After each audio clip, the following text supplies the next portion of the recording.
বিশ্বনবী তাহাজ্জুদের সময় দাঁড়িয়ে যেতেন।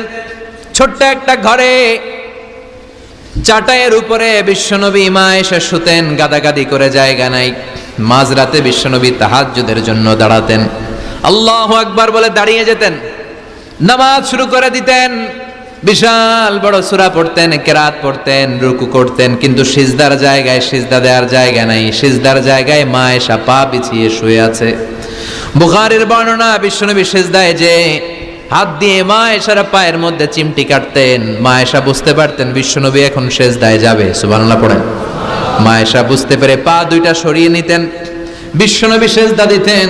সিজদা দিয়ে বিশ্বনবী যখন আবার দাঁড়িয়ে যেতেন, মা আয়েশা পা বিছিয়ে আবার শুয়ে পড়তেন।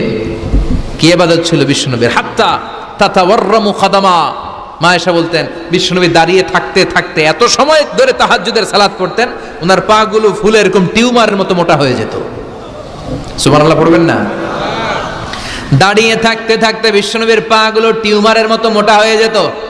প্রথম রাকাতে বাকারা, আলে ইমরান পড়ে ফেলতেন। সুবহানাল্লাহ পড়েন। বিশ্বনবীর পা যেন ফেটে যাবে, এভাবে হাত বেঁধে দাঁড়িয়ে থাকতে থাকতে বিশ্বনবীর হাতগুলো বাঁকা হয়ে যেত, ব্যথা হয়ে যেত। বিশ্বনবী তখন হাত দুইটা ছেড়ে দিতেন। আবার যখন এনার্জি ফিরে পেতেন, যখন বিশ্বনবীর ভাল লাগতো, আবার হাত বাঁধতেন। পড়েন সুবহানাল্লাহ। তার মানে হাত ছেড়ে দিও নামাজ পড়া যায়। হাত ছেড়ে দিও। মালিকি মাযহাবের কিছু স্কলাররা ওনারা মত নিয়েছে, ওনাদের অনুসারীরা এরসাল করে। আমাদের দেশে কেউ বাদে এইভাবে, কেউ এইভাবে, কেউ এইভাবে। মালিকিরা বাদেই না, কেউ বাদবই না, কি করবি কর। আছে না নাই? আপনি যদি হজ করতে যান মক্কা মদিনায়, এই আমলগুলো দেখতে পারবেন। এটা সুন্নাত একটা আমল। হাত ছেড়ে দিলেও যেখানে সালাত হয়ে যায় ওই জায়গায় কই বাঁধবে, এই নিয়ে কিলাকিলি আছে না নাই? উপরে না নিচে, আমিন জোরে না আসতে, আছে না নাই? বিশ্বনবী লম্বা সময় দাঁড়িয়ে তাহাজ্জুদ পড়তেন। তাহাজ্জুদ পড়লে আপনার মর্যাদা বাড়ায় দিবে কে? সাইয়েদনা জিবরাইল বললেন, ইন্না শারাফাল মুমিন ফি কিয়ামিল লাইল। বিশ্বনবী বললেন, জিবরাইল এসে আমাকে বলে গিয়েছে মুমিনের মর্যাদা তাহাজ্জুদের নামাজের ভেতর। সুবহানাল্লাহ পড়েন। তাহাজ্জুদের নামাজ পড়লে মর্যাদা বাড়ায় দেয় কে? দুই নাম্বার, কুরবাতুন ইলাল্লাহ। তাহাজ্জুদের নামাজ পড়লে আল্লাহর সাথে নৈকট্য বাড়িয়ে দেয় কে? আল্লাহর সাথে কানেক্টিভিটি আপনার বেড়ে যাবে। আমাদের দুনিয়াতে সব জায়গায় কানেক্টিভিটি আছে। এমপির সাথে হাত আছে, চেয়ারম্যানের সাথে হাত আছে, ওই এসআই এর সাথে হাত আছে, পুলিশের আইজির সাথে হাত আছে, কিন্তু আল্লাহর সাথে হাতটা নাই। কথা কন। আসল জায়গায় কানেকশন লাগানো দরকার। চিল্লায় বলেন ঠিক কি না? মান লাহুল মাওলা ফালাহুল কুল্লু। যে ব্যক্তি আল্লাহর হয়ে যায়, গোটা বিশ্ব তার হয়ে যায়। যে সব জায়গায় যে ধর্ণা দেয়, আল্লাহর কাছে ধর্ণা দেয় না, তার কোনো মর্যাদা নাই। আর যে ব্যক্তি সব দিক থেকে মুখ ফিরিয়ে আল্লাহর কাছে যায়, গোটা বিশ্বের সবাই তার দিকে তাকিয়ে থাকে। এজন্য সম্পর্কটা লাগাইতে হবে কোন জায়গায়? তার মানে তাহাজ্জুদ পড়লে মর্যাদা বেড়ে যায়, আল্লাহর সাথে সম্পর্ক বেড়ে যায়। বিশ্বনবী বললেন, মানহাতুনা আনিল ইসিম। তাহাজ্জুদের নামাজ পড়লে, তাহাজ্জুদের নামাজ আপনারে পাপ কাজ থেকে বাধা দিবে। সুবহানাল্লাহ পড়েন। তাহাজ্জুদ যারা পড়ে এরা পাপ কাজ করে না। চিল্লায় কোন ঠিক কি না? 4 নম্বরে মুকাফফিরাতুল লিসাইয়্যাত। পাপ আর অন্যায় যদি কিছু হয়েও থাকে, তাহাজ্জুদের নামাজ পড়লে তাহাজ্জুদের নামাজ পাপগুলোরে ধুয়ে মুছে সাফ করে দেয়। এজন্য তাহাজ্জুদ পড়ার দরকার আছে না নাই? ঘুমের আরবিতে কিছু নাম আছে। ঘুমের একটা নাম হচ্ছে আন-নুআস। নুআস মানে ড্রোজিনেস। বাসে বসে আছেন, বাসও ঝুলে আপনিও ঝুলতেছেন, এরকম হয় না? ঝিমুনি, এটার বলে নুআস। আরেকটা হচ্ছে সামান্য হালকা লাইট স্লিপ, সামান্য ঘুম, এটার বলে পাওয়ার ন্যাপ।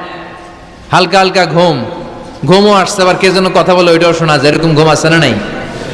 এটার বলে সিনা। আরবিতে এটার কি কয়? সিনা। আরেকটা হচ্ছে ভালো ঘুম, এটার বলে নাউম। এটার কি বলে? তাহলে পাইলাম নুআস, সিনা, নাউম। আরেকটা হচ্ছে জন্মের ঘুম। কিরকম ঘুম? এমন ঘুম যেই ঘুমে ডাকলেও মানুষ ওঠে না, যেটা শেষ রাতে আমাদের যেই ঘুমটা হয়, রাত 3টা-4টার দিকে কম্বল টেনে টেনে আরেকটু ঘুমাইতে মনে চায়, এরকম একটা ঘুম আছে না নাই? এই ঘুমটাকে আরবিতে বলে হুজুদ। কি বলে? সবাই বলেন। এই হুজুদের ঘুমকে স্যাক্রিফাইস করে ওই টাইমে যে সালাতটা পড়া হয়, ওই সালাতকে আরবিতে বলে সলাতুল হুজুদ বা সলাতুত তাহাজ্জুদ। সুবহানাল্লাহ পড়বেন না?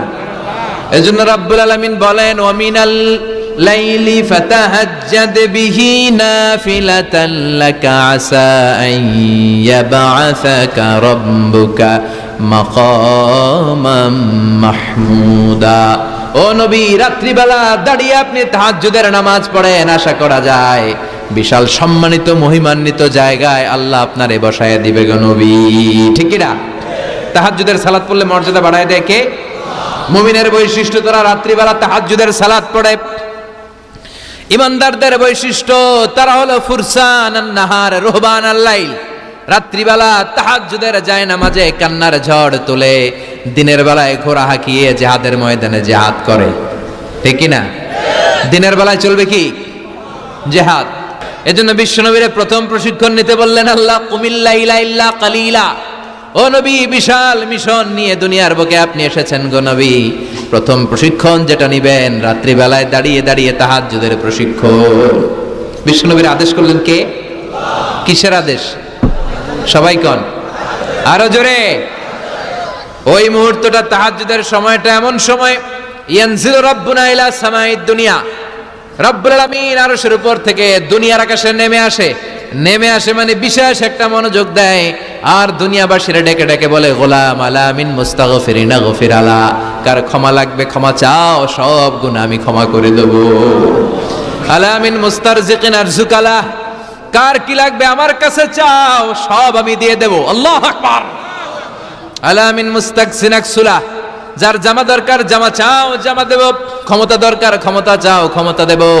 নেককার স্ত্রী দরকার, নেককার সন্তান দরকার, সন্তান চাও, সন্তান দেব। সব দেয়ার মালিক কে? কেউ যেটা পারে না পারে কে? কেউ যেটা দেয় না দেয় কে?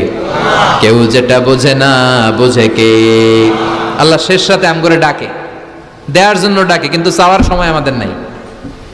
উনি দেওয়ার জন্য প্রস্তুত, কিন্তু এটা তো নেওয়ার লোক লাগবে। কথা কন।